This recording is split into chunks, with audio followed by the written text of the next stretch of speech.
જમ્મુ કાશ્મીરના પહલગામમાં જે રીતે આતંકવાદીઓએ કાયરતાનું કામ કરી અને ટુરિસ્ટ સહિત નાગરિકોને 26 નિર્દોષ લોકોને જે 26થી વધુને મોતને ઘાટ ઉતાર્યા છે એ ખૂબ જ દુઃખદ ઘટના છે. ઈશ્વર તમામ મૃતકોને એમના ચરણોમાં સ્થાન આપે એવી પ્રાર્થના કરીએ છીએ. સાથે સાથે આ કાયરતાનું કામ છે, આતંકવાદીઓએ જે કાયરતાપૂર્ણ કામ કર્યું છે એમને ક્યારેય માફ કરી શકાય એમ નથી.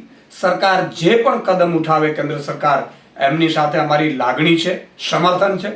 ગુજરાતના પણ 3 જેટલા ટુરિસ્ટોનું મોત નીપજ્યું છે, સુરત અને ભાવનગરના.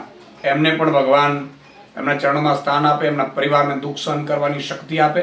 અને અમારી આમ આદમી પાર્ટીની સુરતની ટીમ અને ભાવનગરની ટીમ પણ એમના ઘરે સંવેદના વ્યક્ત કરવા જઈ રહી છે. પણ એટલું જ કહેવાનું છે કે આ કાયરતાના જે કામગીરી કરી છે આતંકવાદીઓએ, કાયરતાપૂર્ણ જે કામગીરી કરી છે, એને હવે એક્શનનો સમય આવી ગયો છે.